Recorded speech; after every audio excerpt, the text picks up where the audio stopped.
Olá, queridos amigos. Nós gostaríamos primeiramente de agradecer ao convite da casa que nos deu esse presente de podermos conversar nessa época em que se aproxima o Natal, um pouquinho a respeito de Jesus. Nós rogamos a espiritualidade amiga que adentra os nossos lares, a nossa casa mental, nos trazendo as vibrações amorosas de paz, de luz e de entendimento, para que a nossa reflexão possa ser intimamente produtiva, para que, em relembrando a figura de Jesus, nós possamos deixar os nossos corações serem embalados por essa energia crística que abraça o planeta e nos sustenta a vida em comunhão de pensamento com Deus, que essas energias possam nos trazer harmonia, paz, bem-estar, alegria de viver, bom ânimo, esperança, mesmo ante o cenário mundial que nós vivemos atualmente. Nós sabemos que quando Jesus chegou à Terra, nós enfrentávamos momentos de extremas dificuldades, a violência imperava no planeta, a ignorância se alastrava e o sofrimento era intenso e grande, não muito diferente do cenário que nós vemos hoje em dia, e por isso acreditamos que é a presença de Jesus a cura para as nossas chagas morais mais dolorosas, é a presença de Jesus que nos dará a força necessária para nós vencermos esta reencarnação e chegarmos ao plano espiritual melhores do que quando nós aqui na Terra chegamos. Que nós possamos aproveitar esse momento para trazermos mais intimamente aos nossos corações e às nossas mentes a presença do Cristo Jesus, na certeza de que a lição imorredora do amor trazida por Ele é o nosso escudo, poderíamos assim dizer, para atravessarmos os momentos dolorosos em que a Terra passa por este parto da regeneração, esse momento doloroso, mas que a Terra dará à luz a uma habitação mais pacífica, a uma habitação mais harmoniosa, porque os seres que aqui estarão vivendo estarão com os seus corações mais próximos de Deus e, portanto, mais próximos de Jesus. Nós hoje temos a alegria de podermos tentar responder a esta questão: quem é Jesus? E nós perguntamos para os irmãos que nesta hora estão nos acompanhando, nós convidamos a fazer essa reflexão: quem é Jesus? Quando nós pensamos em Jesus, quais os sentimentos que afloram em nós, o que nos vem à mente? Qual a resposta que nós poderíamos dar? E nós, para elaborarmos essa conversa de hoje, tivemos que pedir ajuda a alguns amigos de diferentes vertentes religiosas, de diversas idades, e que nos trouxeram belíssimas reflexões a respeito de Jesus que nós vamos compartilhar nesta hora. Jesus é o nosso guia. Jesus é o Pai, o Filho e o Espírito Santo. Jesus é meu amigo de todas as horas. Jesus é a nossa bússola. Jesus é uma luz viva, um guia que mostra o caminho para o meu entendimento espiritual. Jesus é o Cristo de Deus, que nos traz sua mensagem de amor e esperança. É o Verbo que se fez carne e esteve entre nós para nos ensinar o amor. Amor esse incondicional. Jesus é o amor na minha existência, é o amor na nossa existência. Jesus é amor incondicional. É aquele que vem ao nosso encontro para nos mostrar que está sempre presente na figura do próximo. Jesus é o meu mestre, modelo e guia da humanidade. E então, quem é Jesus? No livro A Caminho da Luz, pelo Espírito Emmanuel, Psicografia de Francisco Cândido Xavier, no capítulo 1, A Gênese Planetária, a Comunidade dos Espíritos Puros, Emmanuel vem nos trazer o seguinte: rezam as tradições do mundo espiritual que na direção de todos os fenômenos do nosso sistema existe uma comunidade de espíritos puros e eleitos pelo Senhor Supremo do Universo, em cujas mãos se conservam as rédeas diretoras da vida de todas as coletividades planetárias. Essa comunidade de seres angélicos e perfeitos, da qual Jesus é um dos membros divinos, ao que nos foi dado saber, apenas já se reuniu nas proximidades da Terra para a solução de problemas decisivos da organização e da direção do nosso planeta, por 2 vezes no curso dos milênios conhecidos. A primeira verificou-se quando o orbe terrestre se desprendia da nebulosa solar, a fim de que se lançassem no tempo e no espaço as balizas do nosso sistema cosmogônico e os pródromos da vida na matéria em ignição do planeta, e a segunda, quando se decidia a vinda do Senhor à face da terra, trazendo à família humana a lição imortal do seu evangelho de amor e de redenção.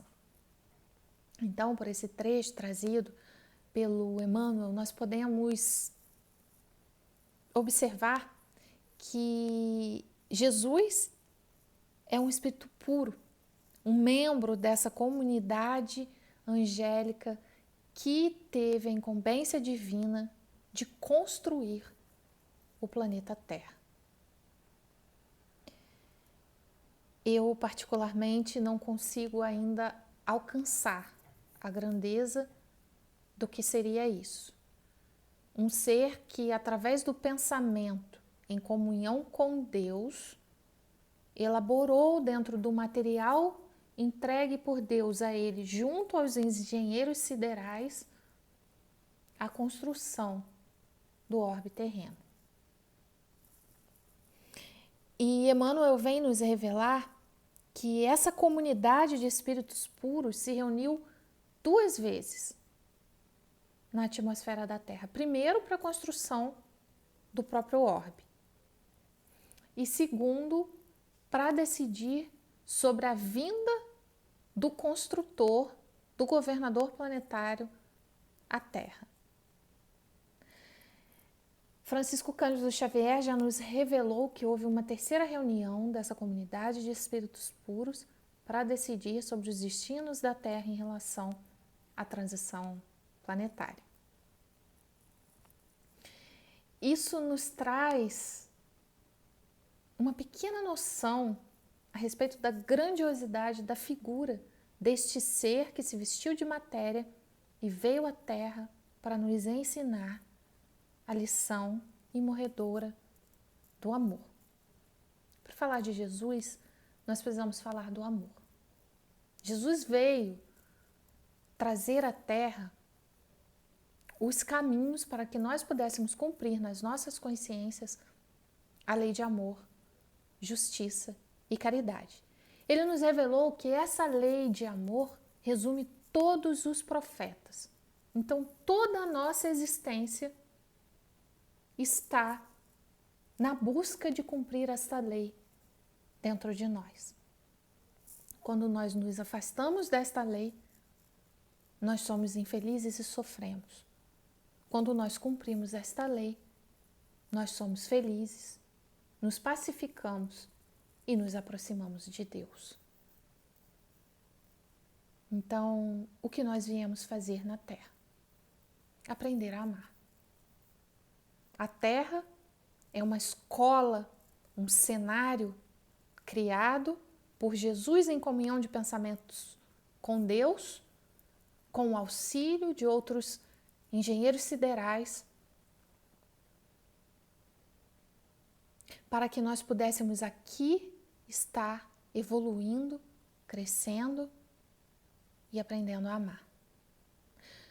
Nós sabemos que todos os bens materiais que passam pelas nossas mãos, que todas as posições sociais que nós ocupamos, e mesmo o nome que nós utilizamos hoje, bem como o corpo físico que nós vestimos, tudo isso é transitório.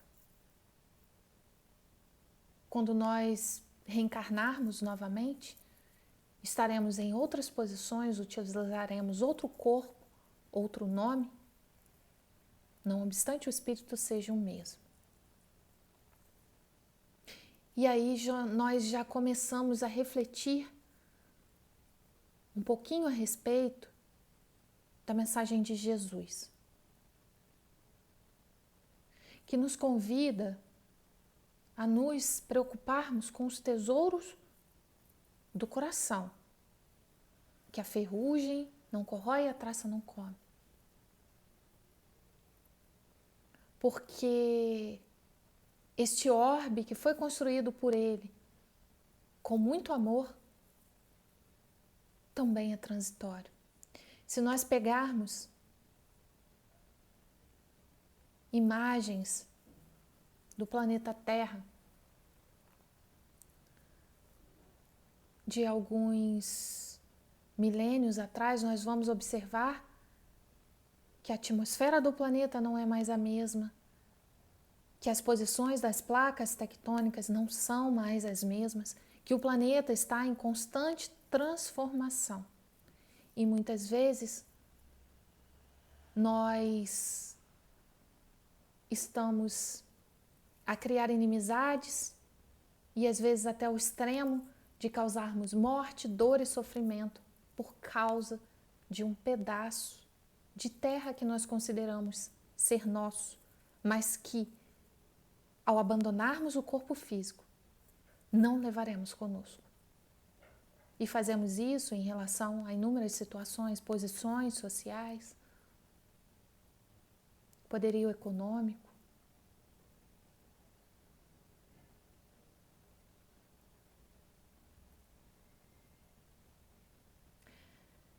Todo este cenário criado por Jesus em comunhão de pensamento com Deus tem por único objetivo nos proporcionar um espaço para conhecermos a nós mesmos, para que a alma humana possa se ver, se tocar, se sentir em si mesma e no outro. Amarás o Senhor teu Deus de todo o teu coração, de toda a tua alma, de todo o teu entendimento e com todas as tuas forças, e ao teu próximo, como a ti mesmo. Quando eu olho o meu irmão, eu me vejo nele. Quando eu julgo o meu irmão, eu estou julgando o que tenho dentro de mim. Eu estou julgando a mim mesma. A lei é de sociedade. Fomos convidados por Deus a vivermos juntos para que esse processo de autodescobrimento e de conhecimento de nós mesmos pudesse se dar e nós pudéssemos enxergar quem somos, como estamos. E é natural que nos indaguemos o que viemos fazer aqui na Terra, para onde iremos, quando daqui sairmos. E a doutrina espírita, que é o cristianismo redivivo, vem nos trazer algum direcionamento, nos revelando que somos espíritos imortais em processo de crescimento e de aprendizado na Terra. Allan Kardec, no livro A Gênese, vem nos trazer, no capítulo 15, intitulado Os Milagres do Evangelho, Superioridade da Natureza de Jesus, o seguinte trecho. Sem nada prejulgar quanto à natureza do Cristo, natureza cujo exame não entra no quadro desta obra, considerando-o apenas um espírito superior, não podemos deixar de reconhecê-lo um dos de ordem mais elevada e colocado por suas virtudes muitíssimo acima da humanidade terrestre. Pelos imensos resultados que produziu a sua encarnação neste mundo, forçosamente há de ter sido uma dessas missões que a divindade somente a seus mensageiros diretos confia, para cumprimento de seus desígnios. Mesmo sem supor que ele fosse o próprio Deus, mas unicamente o enviado de Deus para transmitir sua palavra aos homens, seria mais do que um profeta, porquanto seria um Messias divino. Como o homem tinha a organização dos seres carnais, porém como espírito puro, desprendido da matéria, havia de viver mais da vida espiritual do que da vida corporal, de cujas fraquezas não era passível. A sua superioridade com relação aos homens não derivava das qualidades particulares do seu corpo, mas das do seu espírito, que dominava de modo absoluto a matéria, e da do seu perispírito, tirado da parte mais que insaciada dos fluidos terrestres. Sua alma, provavelmente, não se achava presa ao corpo, senão pelos laços estritamente indispensáveis.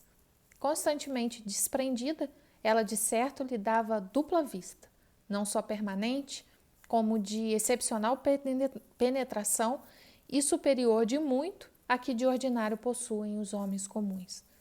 O mesmo havia de dar-se nele com relação a todos os fenômenos que dependem dos fluidos perispirituais ou psíquicos. A qualidade desses fluidos lhe conferia imensa força magnética, secundada pelo incessante desejo de fazer o bem. Total domínio sobre a matéria e a perfeição moral, a qual a criação de Deus é passível. É interessante quando o Kardec fala aqui da dupla vista.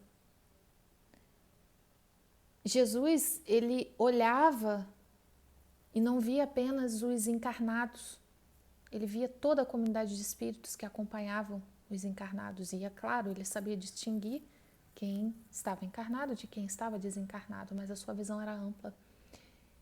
E quando ele olhava para cada ser que se lhe apresentava naquele momento, ele não via ali apenas uma personalidade transitória, mas sim um ser imortal. Por isso, a mensagem de Jesus não estava restrita à comunidade daquela época, mas quando ele se dirigia à comunidade daquela época, o seu verbo divino se transmitia à humanidade de todos os tempos. Ele falava para consciências imortais, com o intuito de despertar nessas consciências a revelação de quem somos e do amor de Deus por cada um de nós. Agiria como médium nas curas que operava? Poder-se-á considerá-lo poderoso médium curador? Será que Jesus era um grande médium? Mas médium de quem? Quem Jesus intermediava? Era a mensagem de quem que ele trazia à Terra? Vamos ver a resposta. Não. Porquanto o médium é um intermediário, um instrumento de que se servem os espíritos desencarnados, e o Cristo não precisava de assistência, pois que era ele quem assistia os outros. Agia por si mesmo, em virtude do seu poder pessoal, como o podem fazer, em certos casos, os encarnados na medida de suas forças. Que espírito, ao demais, ousaria insuflar-lhe seus próprios pensamentos e encarregá-lo de os transmitir? Se algum influxo estranho recebia, esse só de Deus lhe poderia vir. Segundo a definição dada por um espírito, ele era médium de Deus. Médium de Deus. O ser que veio à Terra cumprir com perfeição os desígnios da divindade. Os Espíritos nos ensinam que para que nós possamos ver Deus, não no sentido material, da visão do sentido físico, mas termos essa compreensão maior da divindade, nos falta um sentido. Sentido esse que Jesus já o tinha desenvolvido em si. Ou seja, o pensamento de Deus fluía no Cristo a ponto de ele poder dizer, sem qualquer pretensão e com naturalidade, eu e o Pai somos um. A ponto de ele dizer, o meu alimento é fazer a vontade de meu Pai. Bom não sou eu. Bom é o Pai que está no céu. Quando Allan Kardec pergunta aos espíritos da codificação qual o tipo mais perfeito que Deus tem oferecido ao homem para lhe servir de guia e modelo, e eles respondem, Jesus. Manifestando aqui todo o nosso respeito e a nossa gratidão a todos os seus precursores e aqueles que vieram após ele pregar a sua mensagem de amor. Nenhum o fez com tamanha perfeição. Por isso que quando nós quisermos buscar um exemplo do que fazer ou do como agir, a busca do Evangelho, escrito por Jesus, com os seus gestos, os seus passos e as suas palavras, e não com a pena e a tinta, o Evangelho é onde nós podemos encontrar a resposta para o reto agir, se quisermos realizar a vontade de Deus em nós. Porque o seu representante na terra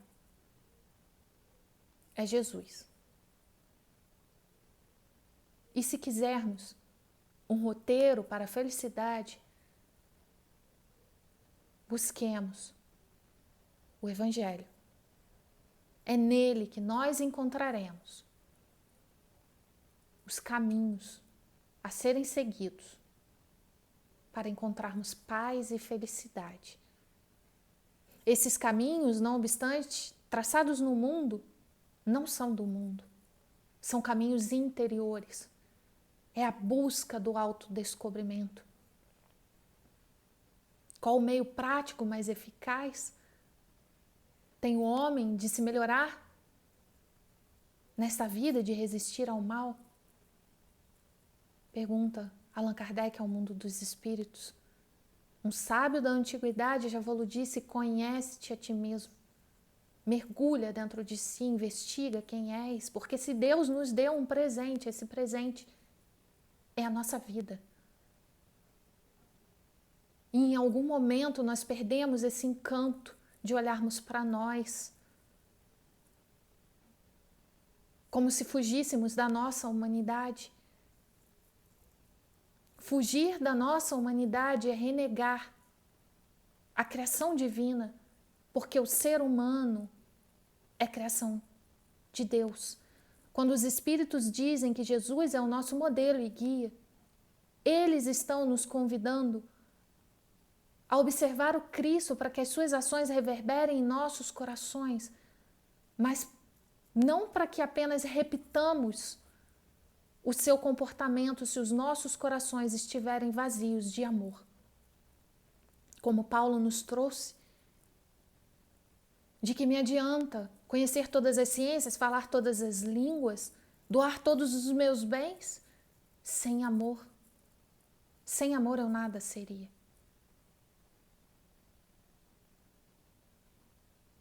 Modelar o Cristo em nós não é colocarmos a nossa humanidade embaixo do tapete como se ela fosse algo repugnante e sairmos no mundo falando belas palavras alimentando a fome dos que têm fome, mas sem o amor que abraça, o amor que ouve, o amor que sente empatia, o amor que é amor fora e dentro do lar, o amor que ama, sem poréns, sem adversativas, sem condicionais. Ter Jesus como modelo e guia é como ele nos disse: se me amarem, observarão os meus mandamentos. E o mandamento maior que o Cristo veio exemplificar na terra é o mandamento da lei de amor, justiça e caridade. É esse direcionamento. Então, de que nos basta dizer eu amo Jesus se eu não me esforço para cumprir a sua lei e se eu quero dar saltos na minha evolução, sem reconhecer que em mim ainda há muito de orgulho e muito de egoísmo a ser trabalhado, a ser reconhecido, a ser aceito, para que nessa energia de aceitação eu possa transformar a minha existência. E aí sim, em me tornando o melhor ser humano,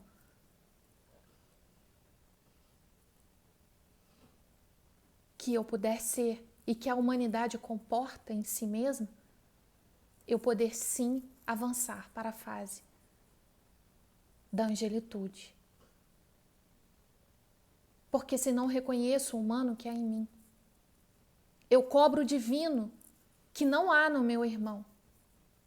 Eu cobro dele a perfeição que eu ainda não atingi e eu não consigo perdoar. Porque eu acho que sempre o outro teria que me dar mais, o mais que ele ainda não tem e que eu não tenho também. Agora, quando eu olho para a minha humanidade e percebo, meu Deus, eu posso tão pouco ainda, eu não cobro mais que o meu irmão possa mais do que eu. E eu amo essa minha fase e eu quero dar o meu melhor, mas eu não cobro que o meu irmão faça o mesmo. A obra divina é perfeita por si só. E se Deus, na sua sabedoria, nos criou simples e ignorantes para que evoluíssemos do átomo ao arcanjo,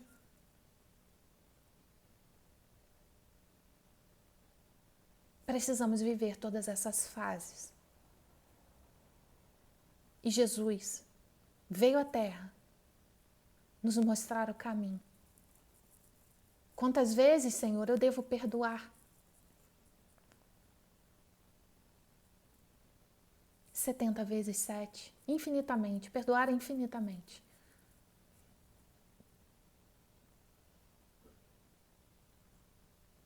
Que água é essa, Senhor? Que o Senhor me disse que dela eu beberei e não sentirei mais sede.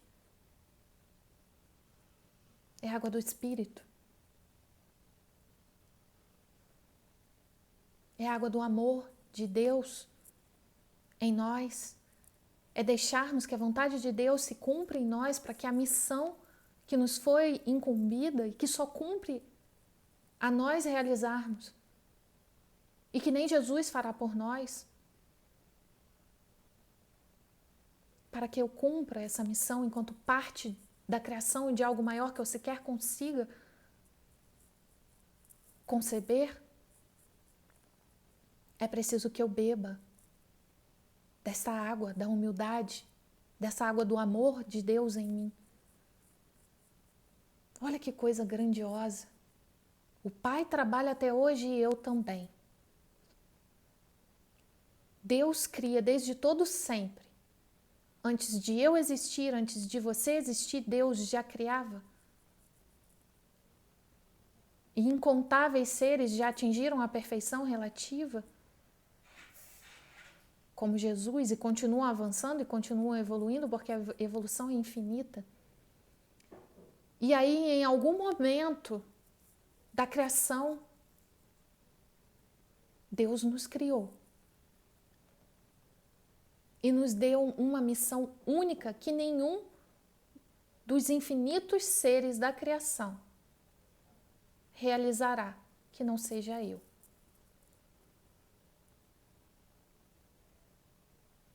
E se eu reconheço Deus como a inteligência suprema, causa primária de todas as coisas, e eu digo que eu amo Deus, porque eu julgo que a minha inteligência é superior à dele nas decisões a respeito da minha vida, e quando acontece algo que eu não queria ou que eu não planejei e foge ao meu controle, a primeira coisa que eu faço é perguntar por que comigo? Porque Deus ama a todos e não me ama. Não se pode servir a Deus e a mamão. Ou eu amo Deus, ou eu não amo.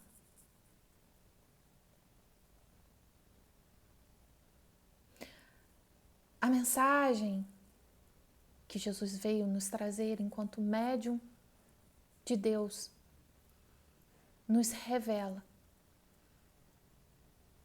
que a vontade de Deus é que sejamos felizes. E esse é um determinismo. Inevitavelmente seremos felizes. Não obstante as nossas fugas, que retardam o nosso processo de crescimento, de avanço e de progresso, inevitavelmente por herança divina, seremos um dia plenamente felizes. Portanto, meus irmãos, se esta hora é um momento de dificuldade, se esta hora é um momento de dor, é um momento de sofrimento, não desmereçamos a obra de Deus por isso. Descrer da humanidade é descrer do próprio Deus, porque a humanidade é criação do Pai. Deixamos que Ele faça a sua parte e façamos a nossa, buscando nos melhorarmos, olhando para nós, ao invés de criticarmos e julgarmos os nossos irmãos, porque aí sim estaremos amando a Jesus.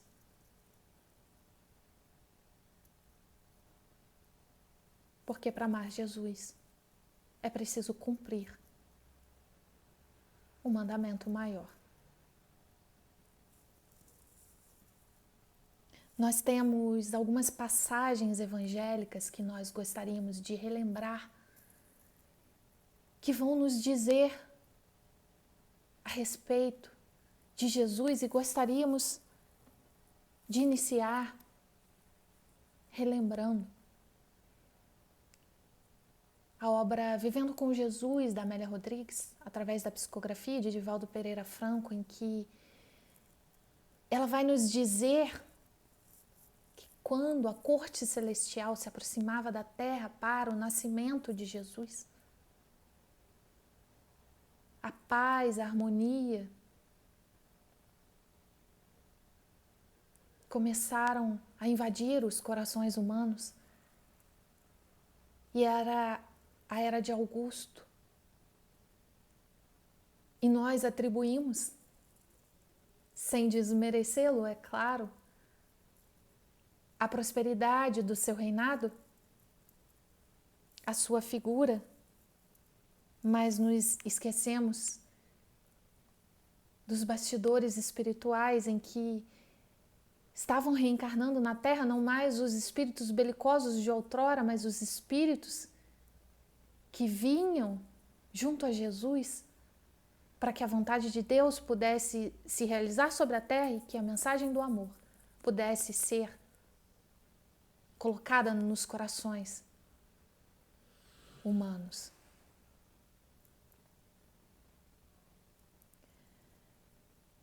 Missão essa que dividiu a história da humanidade em antes do Cristo e depois do Cristo.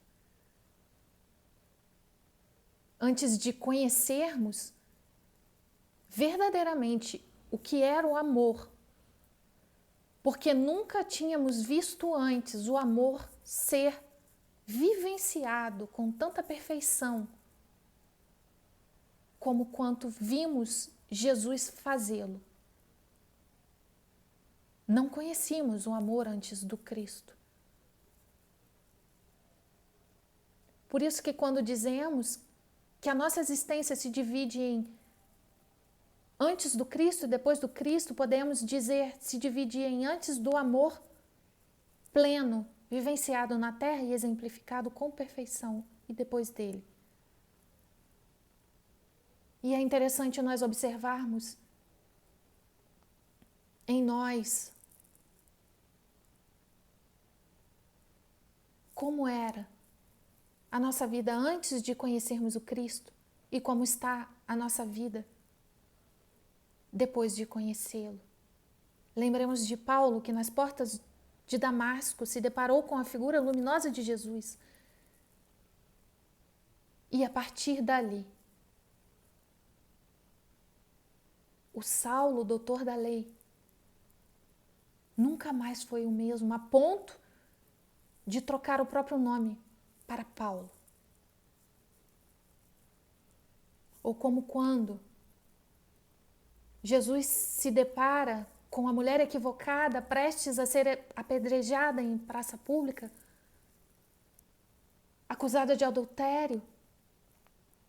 E ele olha nos seus olhos, aquela mulher nunca havia visto antes ou sentido tamanha doçura e tamanho amor. E Jesus divide a sua vida em antes e depois. Mulher, alguém te condena? Não, Senhor. Eu também não, pois vá e não voltes mais a pecar. Ou seja, não repita esse gesto para que essa dor não se refaça no seu coração. E Jesus divide aquela vida em antes e depois. Eu não vim trazer a paz, mas eu vim trazer a espada. A espada que divide as nossas vidas, que nunca mais podem ser as mesmas depois que nós conhecemos Jesus.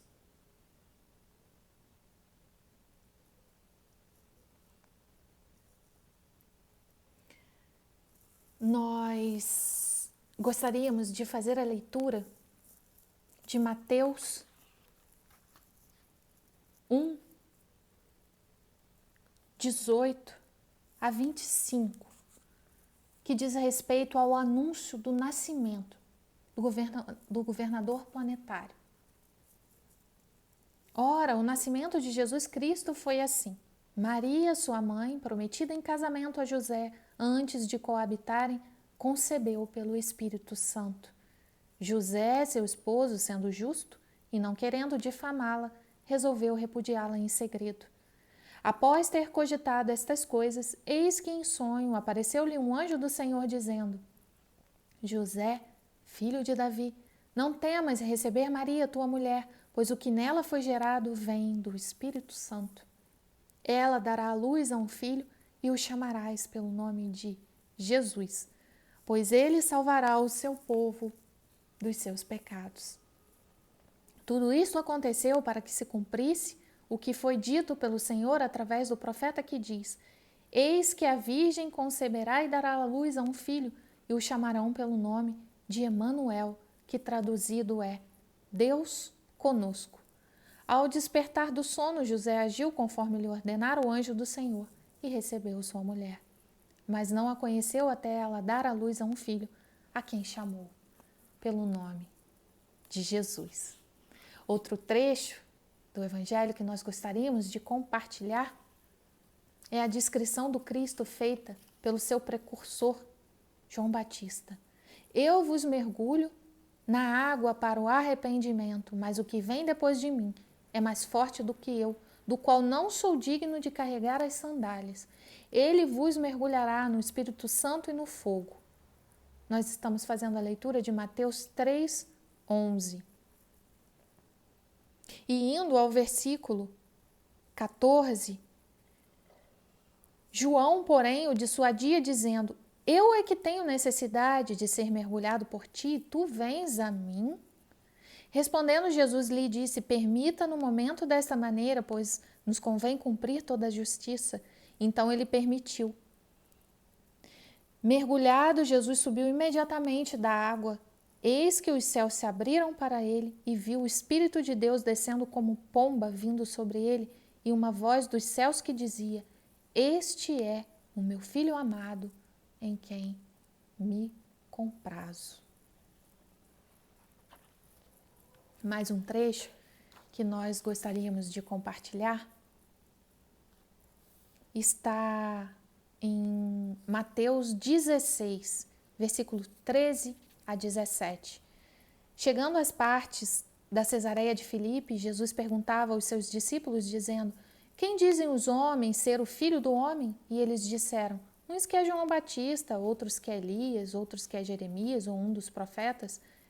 Disse-lhes: e vós, quem dizeis que eu sou? Em resposta, Simão Pedro disse: tu és o Cristo, o Filho do Deus que vive. Quando Jesus foi apresentado a Pilatos, e Pilatos disse: tu és rei dos judeus, e Jesus diz para ele: meu reino agora não é deste mundo. Jesus estava ali nos dizendo que um dia será, mas não será encontrado na matéria, não obstante a matéria seja uma ferramenta para que esse reino se faça. O reino de Jesus será deste mundo quando nós, ainda aqui no mundo,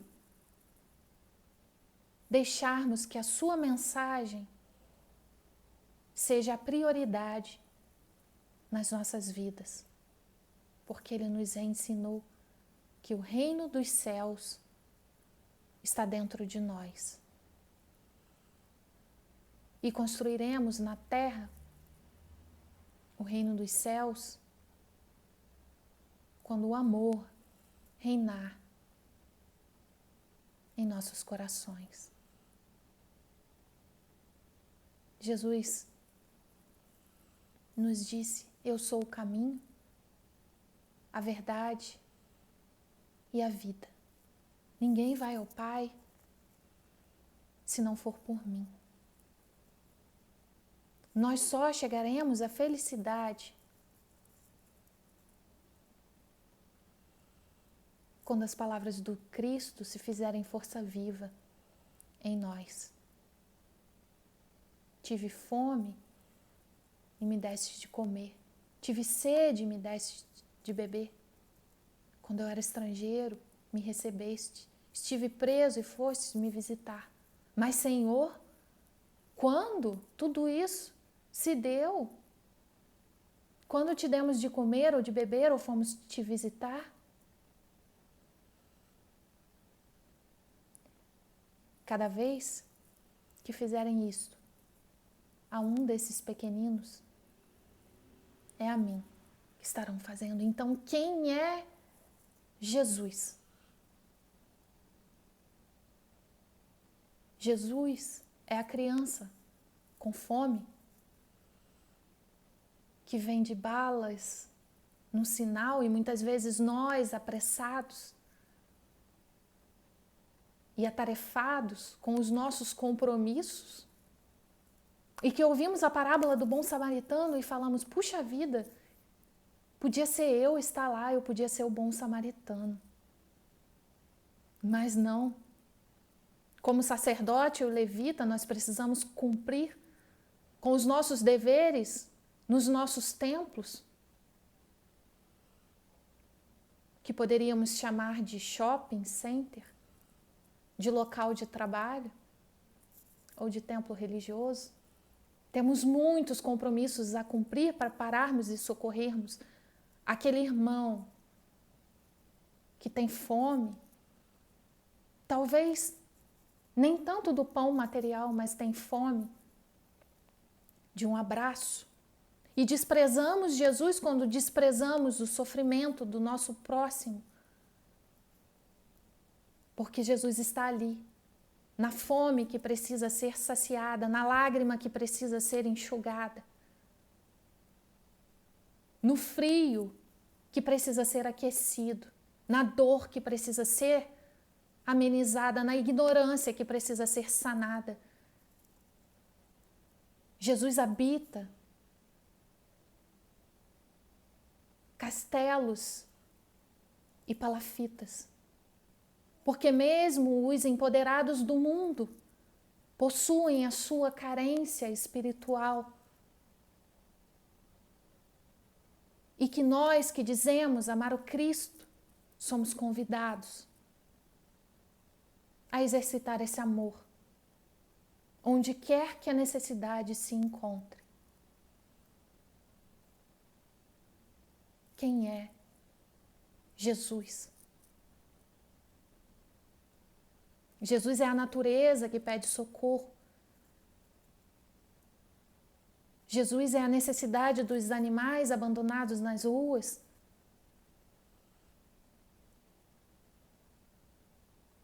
Jesus é o cuidado que precisa ser dado aos idosos, desamparados e colocados à parte da sociedade como se para mais nada servissem. Jesus é o amor que cobre a multidão dos nossos equívocos. Jesus é o sentimento,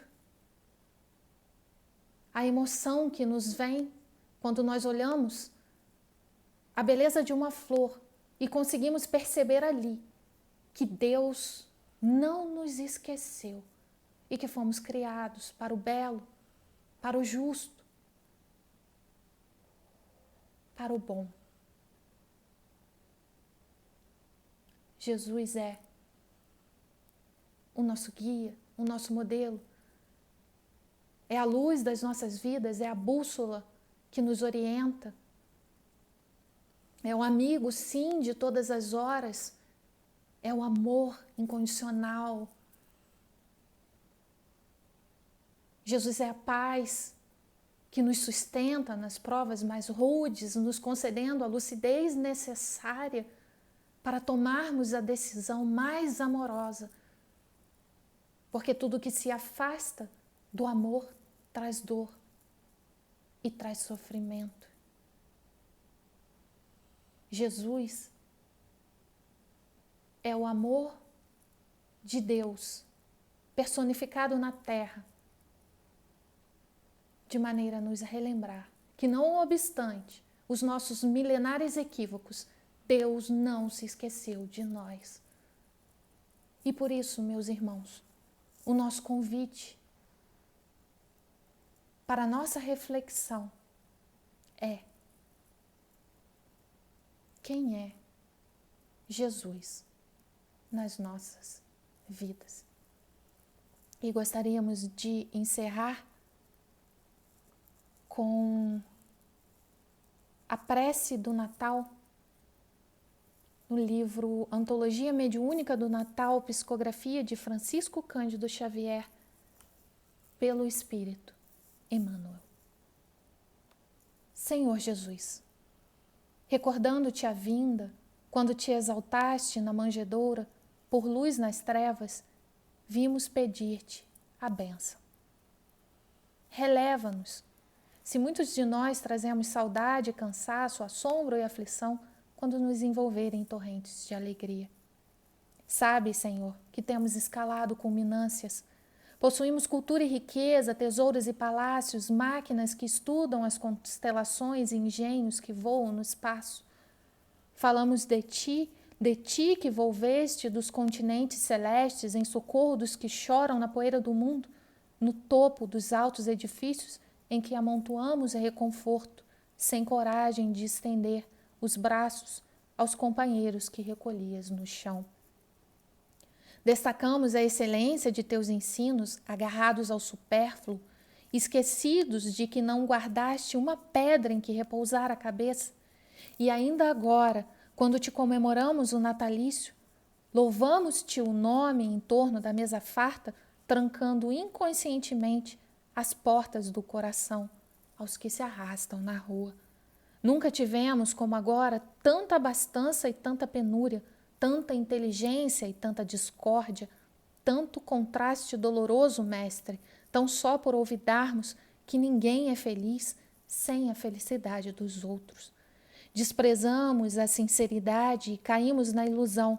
Estamos ricos de ciência e pobres de amor. É por isso que, em te lembrando a humildade, nós te rogamos para que nos perdoes e ames ainda.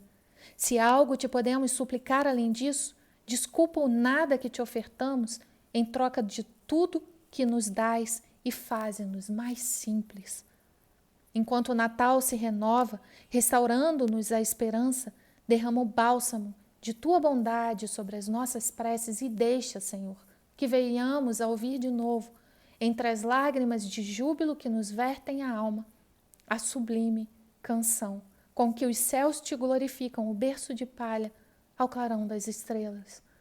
Glória a Deus nas alturas, paz na terra, boa vontade para com os homens. Que neste Natal, meus irmãos, Jesus possa renascer nos nossos corações, nos trazendo a lembrança da verdadeira razão de nós estarmos aqui na terra. Aprendermos a amar. Amarás o Senhor teu Deus de todo o teu coração, de toda a tua alma, de todo o teu entendimento e com todas as tuas forças. E o teu próximo, como a ti mesmo.